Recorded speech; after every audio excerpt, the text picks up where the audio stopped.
Wow, wow, wow, wow.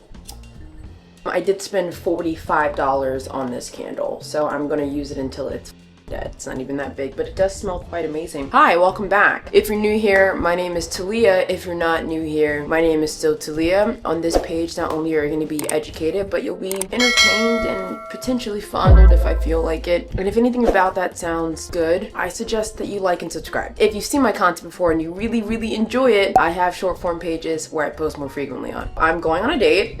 Let me also make it clear that this is not alcohol. This is an energy drink that I decided to put in a wine glass because I'm an adult woman and I can do that. And honestly, I recommend that anyone else who's watching this video, you grab your favorite drink, okay? If it's the matcha or the tea, you know, I feel like I genuinely have not updated you guys. That was like way too much. I did not need to use that much anyway. Also, this is the Tower 28 SOS, right? I don't wash my face in the morning because I wash my face at night and I really just don't want to keep scrubbing away at my skin barrier, you know, as I aggressively rub this white Q-tip thing on my face. I genuinely feel like I haven't updated you guys in so long about like what's even going on in my personal life and all that stuff, and I don't know how much I want to share because like I'm an angsty you know what I mean? Like I'm an angsty girl. I hate to admit it, but I am.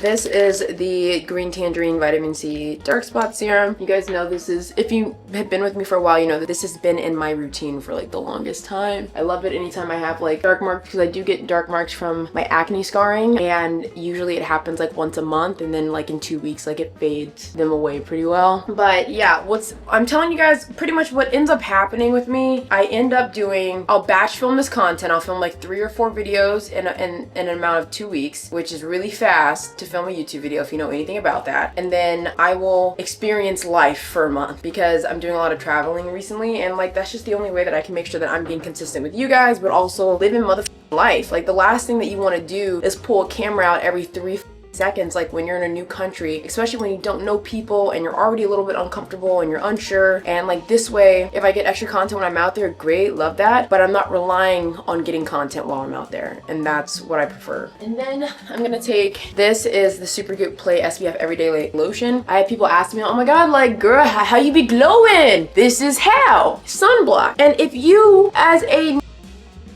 person of color is not using sunblock, like I genuinely, I don't know what to tell you now. Like I feel like everyone has told you sunblock is important, even if you're a person of color, even if you're not burning, sunblock is important, okay? You want to glow? You want to look like a Korean baby doll? Come on now. Yeah, I actually had you guys ask me some questions on my, sorry, just sometimes I feel like I'm not trying to give you guys too much boob, you know what I mean? Like yeah, they are fake and I did just get them done, but I'm not trying to give you guys too much, not for free at least. But I had you guys ask me questions on Instagram about things you guys just want to hear and know about, and some of you guys asked me some really good questions. I think sometimes when I have an idea to come up with a video like this, I'm like, oh yeah, like let me just talk everything about my personal life and like overshare, and as much and as amazing as that can be, like I feel like by time I post these things, so much new stuff happens that like I'm like, okay, like maybe I should not have shared that yet.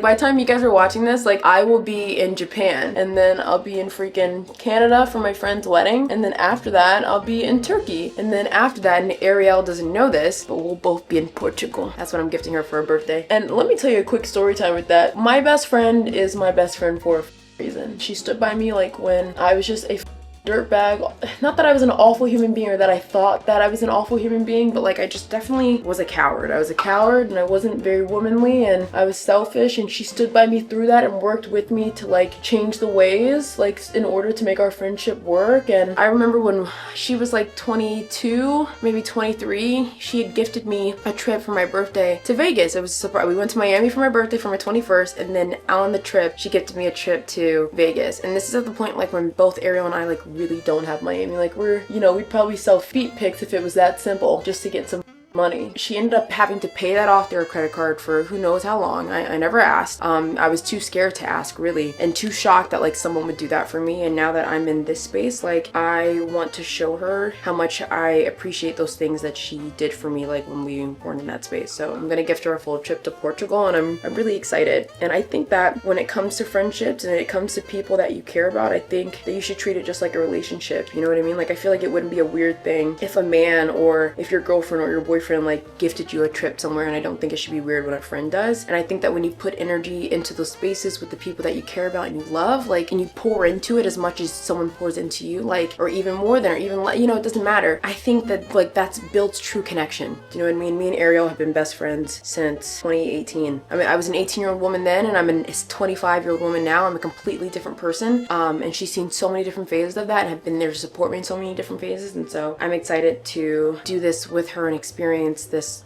with her. So, and she's never been to Portugal, so I'm excited. Okay, so to prime my face, I'm gonna use the Danessa Myricks Yummy Skin Universal Blurring Balm in the color Universal, which I already said. I have abused this product. I really don't know how I feel about it. I feel like with primers, it's like very rare do I like notice a significant difference. I do think that I want to try out the Milk Makeup one. I feel like I need a grippy and a matte because I'm an oily girl. I need like a combination of both because I'm oily, but I can be sweaty, and I really don't want my makeup to slide off. Okay, so one of the first questions, moving to or navigating a new city after college. Now, for those of you who don't know, I went to Hampton University, and which is in Hampton, Virginia, and directly after college, I think about 2 months later, I moved to Florida, and it was challenging. I'm not gonna lie, it was really challenging. Like, moving to a new place where you don't know anyone and you don't have any family can be like daunting. It's like cool at first, and then like you're there and you're like, holy like, I don't know anyone. I'm going to use two primers. This is the Danessa Myricks Beauty Yummy Skin Water Powder Serum. But for those of you who also don't know, I moved with my best friend. So I did have her, and her dad came down and helped us out a little bit for a couple of days, and her boyfriend at the time also did. So she had a good support system. I, on the other hand, like, I'm not super close to my family like that and did not have that, but it's okay. I think that every person should move from their hometown. That's genuinely what I think. I think that even though it was so scary at first and so challenging at times, it was something that genuinely pushed me out of my comfort zone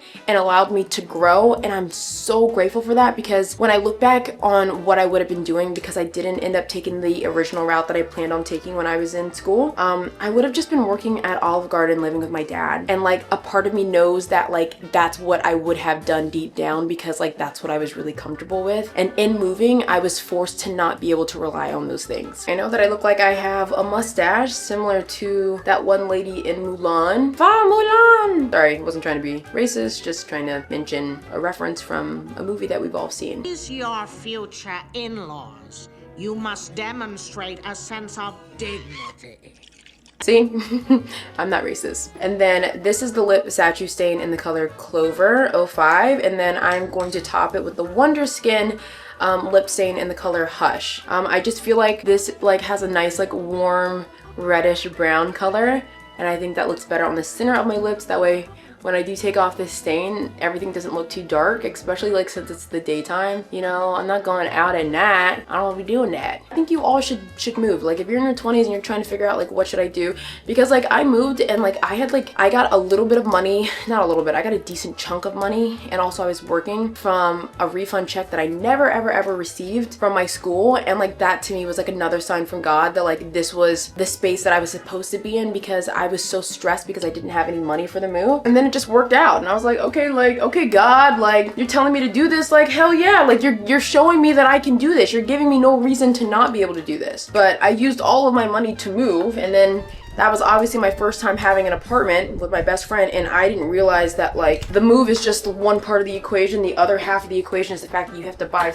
furniture, and oh my god, furniture is so expensive. Yeah, so just, you know, understanding that like I was pushed into a space where I had no choice but to kind of put myself out there. And I think that like when you're in a new city, like most of the time, like you're gonna have a new job, or you're gonna have a new gym for sure, and you're gonna be able to meet people, and you're gonna be able to figure out like what you like and don't like, especially like if you're cool and like you're a genuine person, like people are gonna want to hang out with you, you know, like just like in school, like just like being the new kid in school, because I'm like, if there's someone that knows how to do that, it's me. And you'll kind of be able to figure that out and maneuver in those spaces, and you'll start to meet people who like just become your friends, and you're like, wow, like this is so cool, this is great. And it might feel lonely at first, but you have to kind of put yourself out there, and in doing that you're gonna realize that you're gonna have so much growth in that space. So right now I'm color correcting. I'm using the Huda Beauty color corrector, which honestly I feel like I don't need. I feel like I could just get like a peach tone concealer, but this is all I have right now. So this is the Huda Beauty concealer in the color Blood Orange, and then I'm using the Tower 28 concealer in the color Playa, and I'm mixing that, and I'm making like a peach colored S concealer, and I'm just going to sit there and color correct my chin and any of the other areas on my face that I feel like need some correction. And I think a really good question to follow that up is how can I deal with loneliness in my late 20s? I mean, I think you can be lonely in your early 20s, your teens, your late 20s, mid 20s, 30s, 40s, 50s, 60s. I think it all comes down to like how comfortable are you with yourself, right? Like, and as comfortable, and let me also say this, right? As comfortable as I am with myself, you could be filling your cup and you can be doing everything right. You can be taking yourself on dates, you can be finding hobbies, and you can still feel lonely.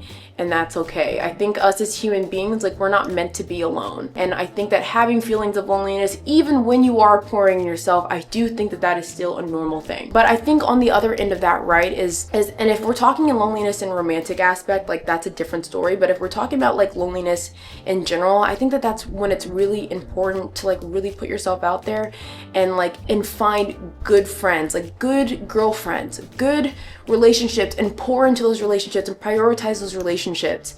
As lonely as I have been throughout the years, I have been fortunate enough to have met some amazing women since being out here, and even women in my industry that I have poured into, that they have poured back into me, and that I have fostered and nurtured. And now whenever I'm feeling lonely, I know that I'm like, okay, like, yeah, I'm feeling lonely and this sucks, but like I also have like these great, beautiful, amazing friends. Like, let me see what they're doing. Let me invite them to something.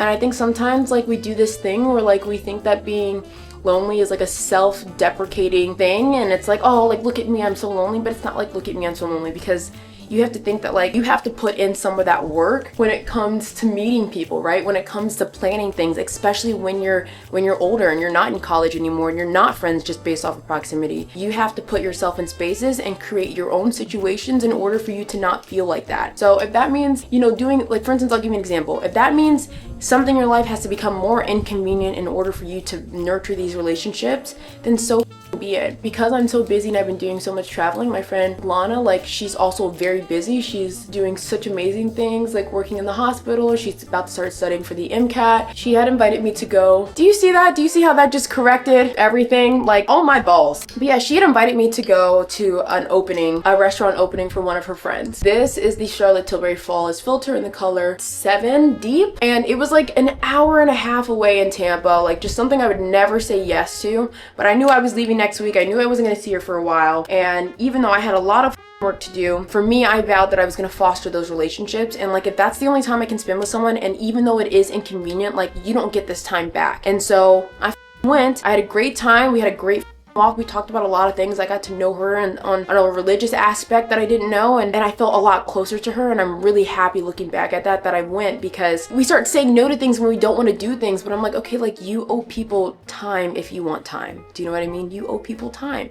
If you care about someone, you owe them, like, it's like picking someone up from the airport, right? Like, no one wants to pick anybody up from the airport, but you do that because you care about people. And the same thing goes for this. Like, you're gonna be inconvenienced, but like, when you care about someone and when you want to do those things, like, you should do them. So yeah. But like, if it's relationships that you're not struggling with, to be honest, like, as someone that again does this whole like, oh, self-love and like pour into yourself thing, like, I still feel lonely in that space. But I'm telling you, like, nurturing those other relationships are gonna help that. Now, if we're not even at that point where you're pouring into yourself, you need to get a hobby, dude. Like, try a pottery class, get into a book club, you know, go to the movies, like, take yourself out to dinner, be comfortable with who you are, pour into yourself in those spaces, care about your health, care about bettering yourself, care about gaining more knowledge, because you're gonna start to realize it's gonna make you a really picky person when you decide who's around you. And there's a reason I don't personally have a lot of people around me, and why the people that I'm talking to you guys about seem to be the same people over and over again. And that's because I have genuinely found good people in my life that I've poured into, and I am a picky person.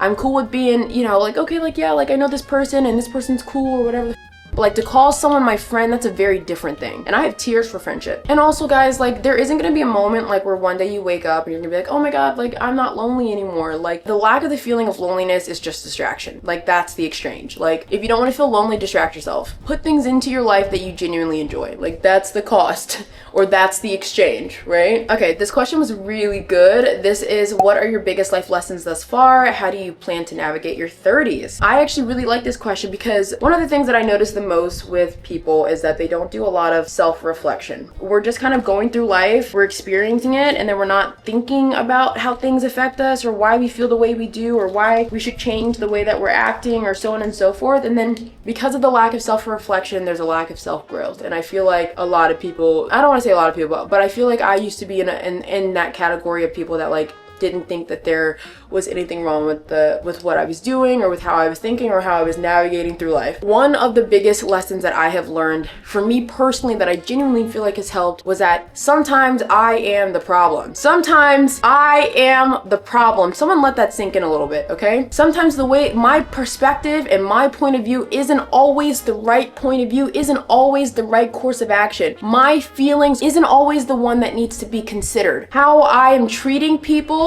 how I am navigating through this space, I might not be doing it right, and that's okay. And I think for such a long time, because I'm a Taurus, I have a Capricorn moon, I'm a Leo rising, I am stubborn as a, and I was always in a space where I'm like, okay, like how I'm thinking, how I'm feeling, like this is the right way to think and feel. And I think that that was severely holding me back. And I'm disappointed in myself a little bit, or not disappointed, but I look down at my younger self and I'm like, damn dude, like take your head out of your, like not everything is about you and not every opinion you have is the right opinion. And it was really hard for me to understand that. And so moving into my 30s, right? Because I'm getting closer to it. I'm not scared of it either. I saw 30, flirty and thriving. Okay, I saw Jennifer Garner. I saw it. I'm not scared of it. I want to go into the space being a woman. I don't want to be a coward. I want to be open-minded. I want to be able to perceive life and go about life with integrity and honesty. And I think that I would never have gotten to that point if I hadn't realized that sometimes my perspective isn't the right perspective. And I think because of this new open-mindedness I have towards that, it allows me to do a lot more reflection on myself, and I'm really happy with that, and I'm really happy where that's taken me. That was like such a really good question. Now I'm going to take Patrick Tall. She knows who she is.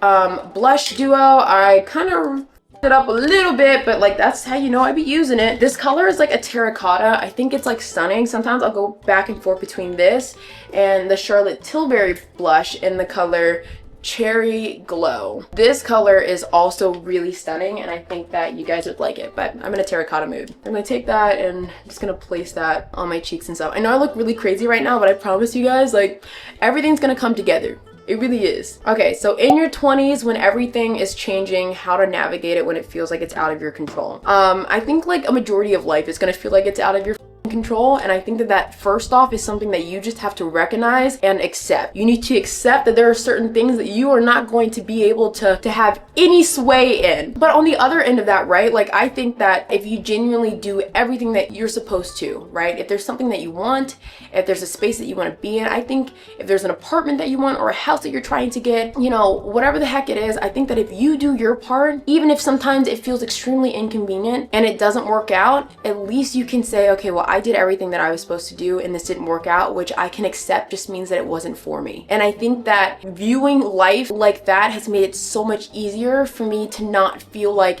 a personal attack against me.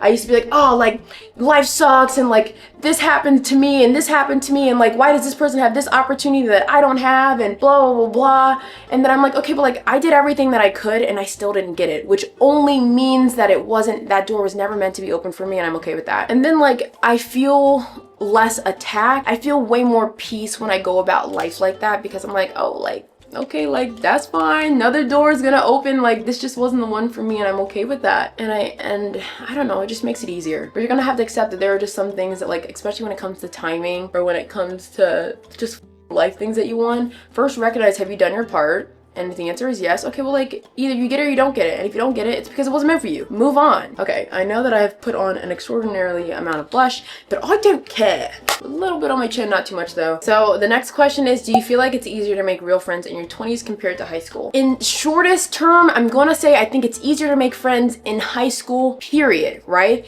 But I only think that because your standards for friendships are much lower, and I think your proximity to people is much higher. I think when you're an adult, the reason why it is a lot more difficult to make friends because one, a lot of people have friendships because of proximity. When you're close to people and you're talking to people every day, you might form those bonds and the connections, and that's normal, okay? But I think that when you get older and that proximity starts to not be a thing, and you start to have more standards for yourself and for the people around you, it is going to be difficult to make friends.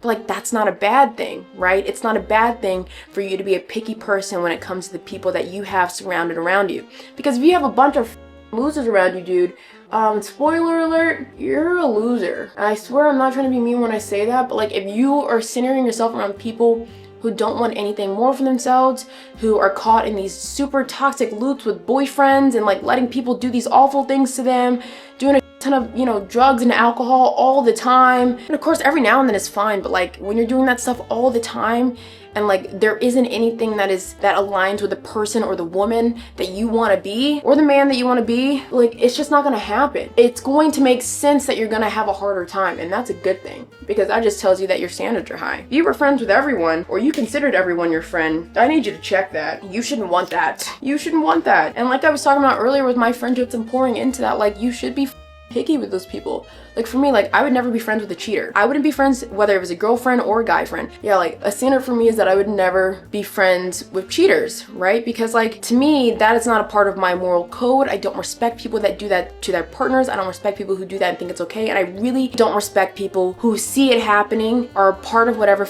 fabrication or lie, and they let that slide, because I don't think those are good people, and that's not people that I'd want around me, and that's not people that I trust. Someone's lifestyle, like lifestyle does matter. I want you to want to live a healthy lifestyle. I want you to do things that are in the betterment of you.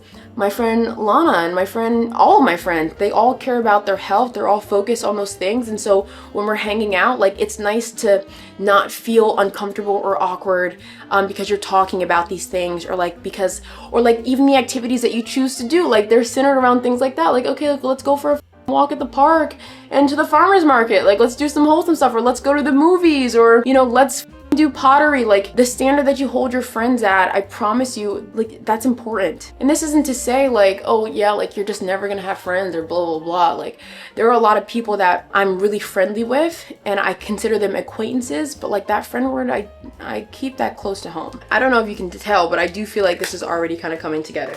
So my favorite concealer, and I'm actually going to restock on this today, is the Tubing mascara from Tarte. This is the extra large. It is amazing. I think it's perfect. I have no complaints. So before I blend out my concealer on my face, I'm going to go ahead and spray with the Easy Bake setting spray from Huda Beauty. I used to use a different setting spray, but I ran out. I'm going to see if I can pick up a miniature version because I am about to go traveling, but just to kind of like refresh the face a little bit. Now, this is something that I saw another influencer do. I'm using a powder puff, and I'm not going to apologize for this having makeup on it. It's a makeup item. To blend out my concealer, I think it does a better job. Like, clock it. I think it does a better job. I love the shape of it. I think it's like fantastic. Why have more than one product? You know what I mean? Like, okay, so this question is, any advice on how you got up and just stopped dreaming and started doing? Yeah, like, I mean, I don't know. Like this question's so difficult for me to answer sometimes, because when I genuinely think about it, I remember just telling myself the most delusional things ever. I'm like, okay, like, yeah, I don't know where to start. No one knows where to start before they started. The only thing that I can do is take one step at a time with this, right? And I have to also set my expectations like in a more realistic space. When I started social media, I was like, okay, like, yeah, like I know that they say that all you have to do is be consistent, and eventually it'll work out. I'm like, okay, so like I can't get hung up on whether or not this gets good likes or I'm getting like views or whatever it is, because I know that eventually one day it will work out the more I put myself out there. And that's exactly what the happened. I was on there enough and I was consistent enough despite views, despite likes, and I kept posting anyway. And eventually it worked out, and now I'm literally living in the life that I prayed for. I remember telling myself, okay, like, yeah, like I'm stressed and this is hard, but I can't say I made it if I didn't struggle, and this is a part of my story arc. I would literally sit there and tell myself that, because I'm like, this just, everyone has to start somewhere, and this is where I'm at. Like, this is just the point in my story that I'm at, and it sucks, but I knew it was gonna suck. You have to understand that like there isn't gonna be a right time for these things. Like if you listen to other people, you're even listening to me right now, there is never going to be the right moment. But the only regret that I have about being in this space is that I did not start sooner. I regret that I did not start sooner, because 2022 wasn't the year I was like, oh yeah, I really want to do this, and I did it. I was thinking about this from like the YouTube days back in 2012, 2016, and I never pulled the trigger because I thought that what the reality for me was a traditional job. You know, I wanted to be like in the healthcare system, I wanted to be in the army, I wanted to do all these things, and like that was a good job out of the sake of my own pride. Okay, so we see what's happening here, right? Like blended. Okay, so what I'm gonna do now is I'm gonna go ahead and take the same, say, slip tint in the color 5, and I'm just gonna set all of my concealer areas real quick before I go ahead and go in with some powder. I'm trying to figure out what that noise is, and I'm realizing now that it's actually just my washing machine that I put on because obviously I ruined my pants earlier. So now that I have some powder on my face, I'm gonna go ahead and set all of my other cream products with the powder. So this is the Charlotte Tilbury bronzer in the color 4 Deep. I used to use the House Labs one, or no, I used to use NARS Laguna bronzer in the color 7, and it's like very like terracotta-y. Which, you know, like I feel like you can get away with in the summer, but like when I look back at some of my photos, I'm like, oh yeah, like maybe, perhaps that color was too red. Perhaps that color was too red to casually have my forehead like that, and I should chill out. How do you build a strong system / mindset for personal accountability? Well, for those of you guys who don't know, like, and I talk about this casually like all the time, but like I said, like my mom's an addict, but before my mom was an addict, she was so smart and so beautiful and so present, and like she was her homecoming queen, and like she got a full ride for track and field to Virginia Tech. Like she was a lawyer.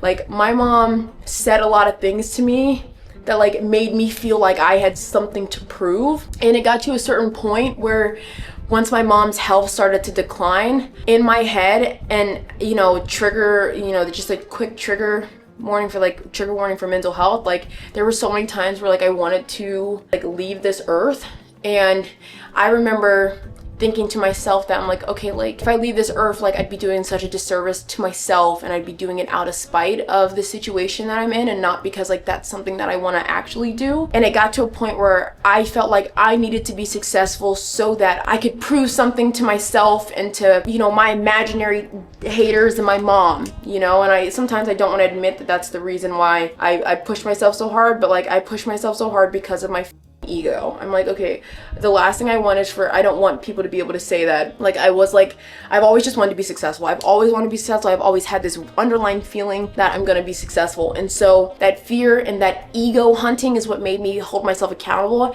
I think it got very different when I got let go from my job, because when you have a set schedule and structure, it's very easy to kind of stay in that routine a bit. But when I lost my job, I no longer had the structure that I once had. And so I literally had to sit there and recognize that if I wanted to be able to make this work, I'm going to have to set my own routine and schedule and follow that, as if I was in school, or as if I actually worked a 9 to 5, or as if I actually had commitments that required my time. And so I just started building a routine. I was like, okay, well, like this time block is for this. I started planning my week out, putting it in my notes app, and then just following it. And sometimes like there are gonna be days where like I'm a little bit where I'm off, and I think that's normal, but like I am more scared of not unlocking my truest potential. I don't know what I'm trying to say right now, but to be honest, like fear is what holds me accountable. Like I want, if I have a family, I want them to be able to have a really good life.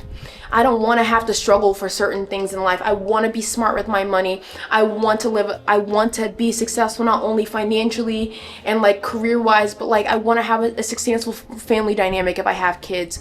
I want to be able to provide that, and I know that there are certain things that I have to do in order to do that. And I've always been a driven kid, and I kind of already explained a little bit why, but I think like holding yourself to that same standard, even after the fact of even not even having those motivations, I think that's just kind of where I'm at right now. And I don't want to say, I don't know if that's the healthiest way to think of it, because even now, like sometimes when I feel like I've fallen behind, I get a little fearful. I'm like, oh my god, like I'm gonna ruin the opportunities that I've made for myself. But like that's just where I'm at, and I'm sorry like if that's not like the best answer. And I wish that I could have helped a little bit more with that. But okay, so this person says, am I attracting the wrong men, or am I just a girl trying to date in their 20s? A combination of both. Okay, if there is anyone who's been guilty of attracting the wrong men, that would be me. Okay, and also like dating in your 20s is just right now, it's awful. Like people aren't transparent about like what they actually want, and it's annoying and it's frustrating. But let me also say this though. I think that you attract people on whatever frequency you're on.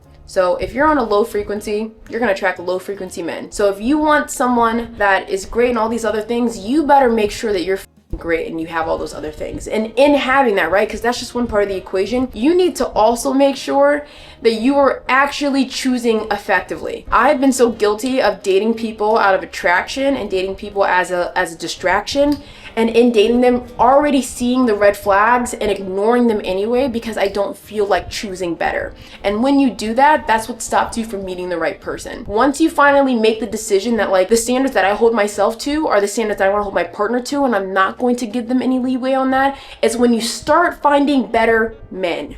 Okay, I used to be like, I'll give you guys a couple examples real quick though. Before I do that, I am gonna put on some faux freckles. I'm gonna use two different products. This is the brown freckle stain from Tattoo Beauty in the color, I don't know, some type of mocha color. And then I'm also probably going to use the Tarte Go With Faux. I really don't like this one that much, but like they're like a little bit softer in color, so I'm gonna put that on real quick. When I think back to like my previous partners, I look back at the type of people that they were, and I feel disappointed in myself because I'm like, I already knew they were a dirtbag going in and I still made that choice. So how can I be that mad? And when you choose the other route of choosing better, because like the choice is still yours.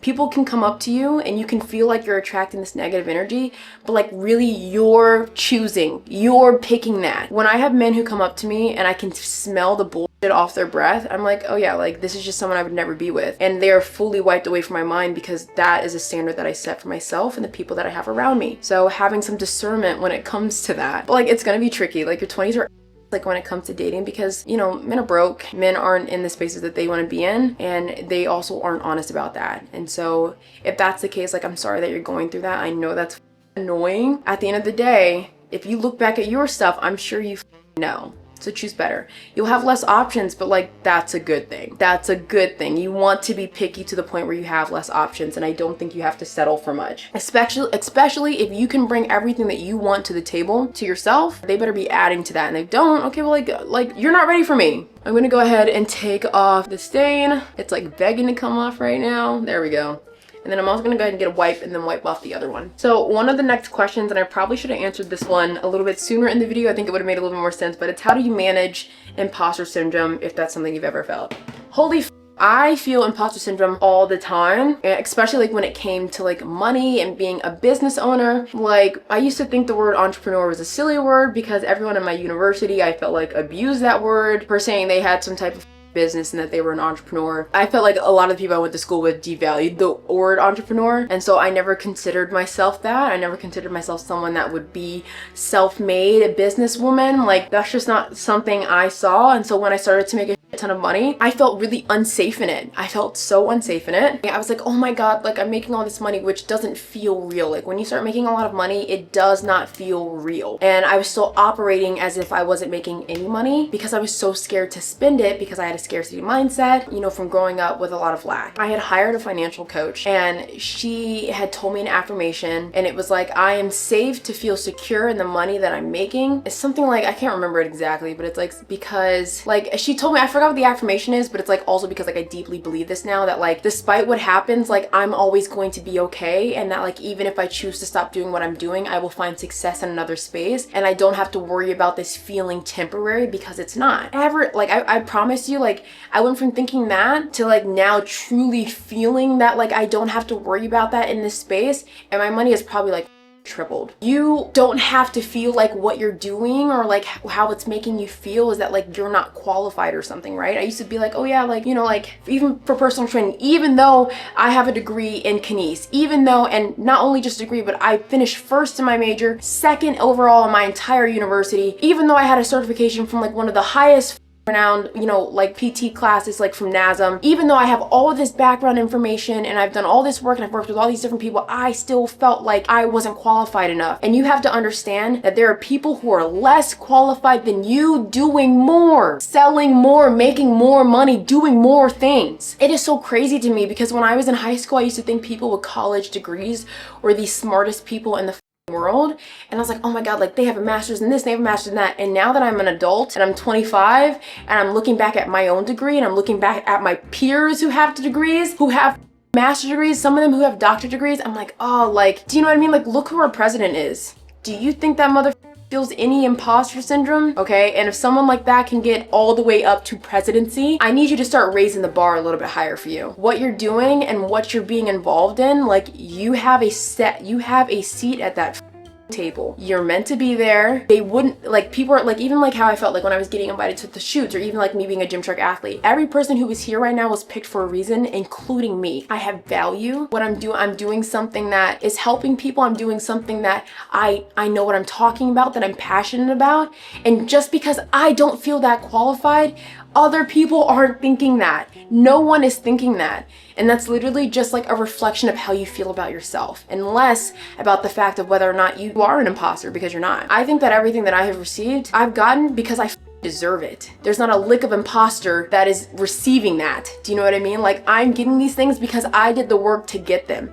I think for you and for me, I just didn't expect the work to look like that. Because to be honest, when you think about celebrities, or when you think about, you know, famous people, or you think about these scientists, or you think about authors, all they did was make a choice. They were like, okay, well, I'm gonna try this and I'm gonna keep doing it. I'm gonna see if it works out. That's it. There's literally nothing different between you and someone else. When it comes to people with like crazy talents, okay, like whatever, like exclude that. But I don't have any crazy talent. But I'm telling you, it is literally just a decision that I made a couple of years ago, and a decision that you can make right now. Okay, so now that that's settled into my skin, I'm gonna go ahead and I'm gonna take the Denesamyrix Yummy Skin Off the Grid. I don't know what this product is, but it's like some shiny bronzy color. I'm just gonna put that on my lids so I can feel like a very princess girly girl who loves makeup and does all this cute shit.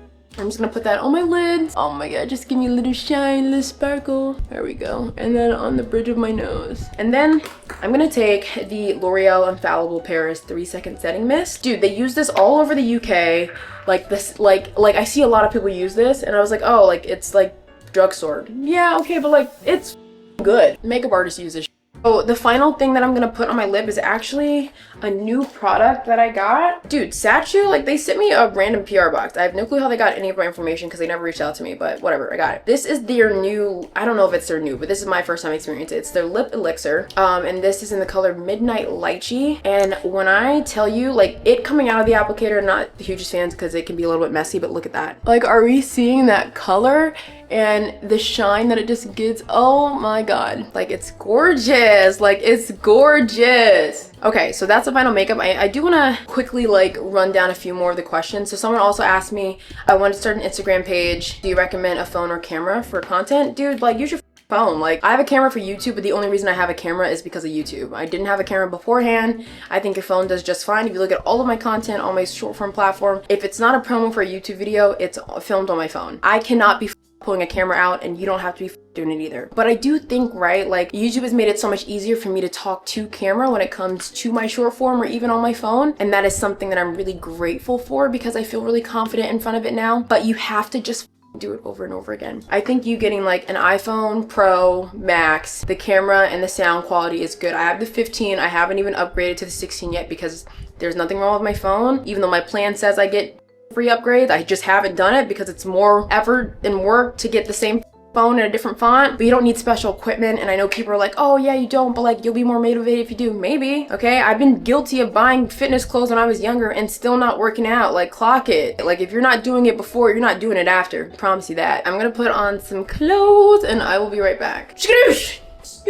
Okay, I just put on like a simple sundress. I think I am gonna put my hair up. I just don't like my hair in my face all the time, even though sometimes I'm like, I probably look better with keeping it up. Well, I guess this would be a good time to like get into dating. I feel like I haven't done that with you guys yet, or even giving you guys an update on what's going on in my personal dating life. So one of the questions, or do you only date outside of your race? So the answer is no. I primarily dated inside of my race, to be honest. My first boyfriend was when I was in high school, and he was black. And when I went to college, like most of the men that I dated in college were also black. I only really started dating outside of my race when I moved to Florida, and that is just because a lot of the black men here that I have met, especially in my age group, are awful. They are atrocious. So I did decide to start like seeing what's going on and in the horizon. So the last two guys that I dated, one guy was Peruvian and white, and then the guy that I am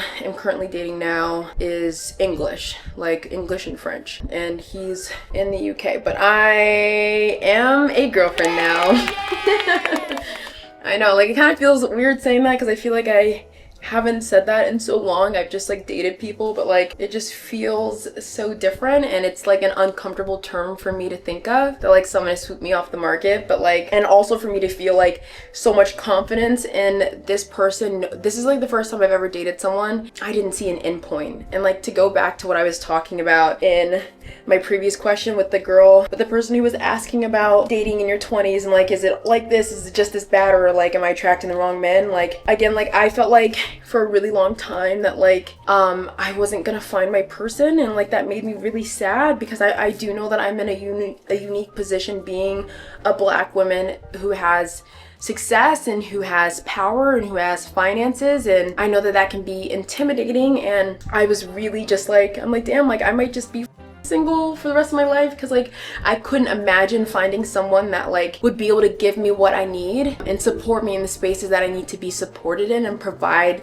value in that space as like an actual partner or a teammate, and not me being like someone's mom who was trying to motivate them to do better. But like I think that as soon as I was willing to choose better and actually focus on the standards that I have and stop entertaining people that like just don't deserve my time, I think that God put someone in my life at the right moment, and I'm really happy about that. And it makes me filled and swelled with emotion, because I think it can feel like one of those things where like the older you get and the more successful you get, you feel like you're not going to meet your person, but like that's not true at all. Like when I look at other successful women, because that's who the I'm looking at, because that's the type of person that I like, that's who I'm motivated by.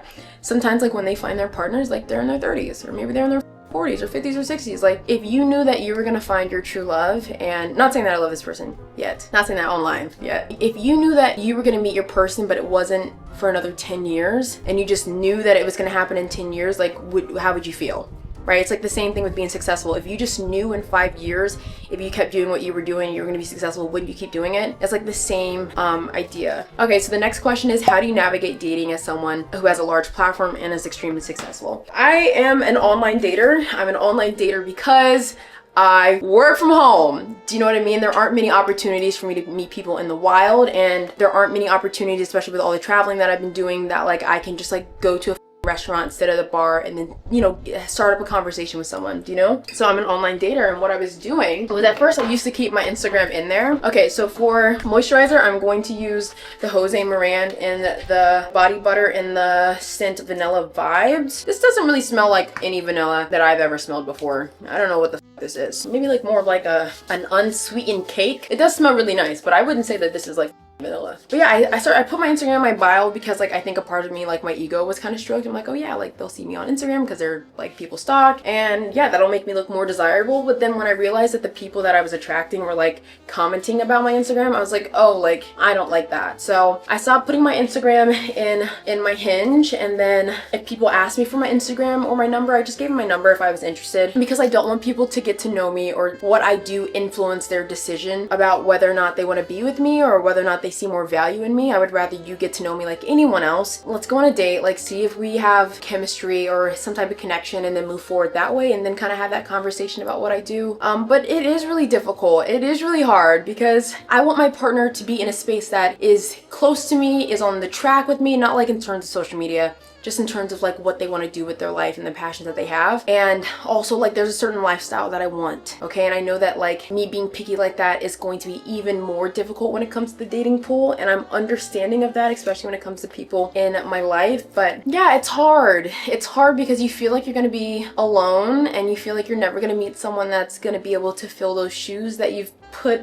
next to yours. But like I think that if it was easy, I don't think it'd be worth it. I've been blessed enough to meet someone who values me for me and wants to see me win and strive, and they have their own thing that they're winning and striving in, and has shown me other things that are that I didn't know would be important to me. And I think that if I was so closed off to the idea of other things, that like I wouldn't have been open to it in the right moment. And I think that goes back to what I was saying earlier about that frequency. If you are in a low frequency and you are accepting really poor quality men for the sake of ego, for the sake of the way that they look, for the sake of chemistry over compatibility, for the sake of just they're not in the right space and you know that and you already know this reputation that they have and you're still indulging in those things. Like, I feel like when you continuously do that, you're going to continuously meet bad people. But I think that when you start holding yourself to that higher standard, you start meeting people of a higher standard. You don't meet a lot of people of a higher standard because there aren't a lot of people like that. But then you do start to realize that when you see someone, everything kind of clicks. It clicks. You're like, okay, like this is a good person. Look, Ariel's calling me right now. Say hi. Hey.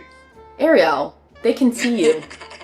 I don't even know where we left off at because obviously I was conversating with Ariel for like 5 minutes. But I think when it comes to just like dating in general or like being successful, like I think that there are certain conclusions that you have to come to and certain acceptances that you have to have. But I think at the end of the day, like for me, like my biggest thing was that I was never going to settle for anything that I did not think I was going to deserve or anything that I couldn't see myself loving in the future. Because like my biggest fear is being married to someone and getting married to them knowing that they're not my person, but for the sake of like me feeling like this is all I have. And also that I knew that I'd also be okay if I never met that person because I have so many really, really amazing friendships that I know that I'll have for the rest of my life, or that I hope to have for the rest of my life. It's difficult and it's hard and it's trying, but like there are so many telltales the more dates you go on, whether or not someone is like genuinely interested in you for you, or they just think it's cool to date you. And I have definitely dated both. I've dated people who thought it was cool to date me, and I've dated people who genuinely liked me for me. This one's my favorite hand chain. I actually got this from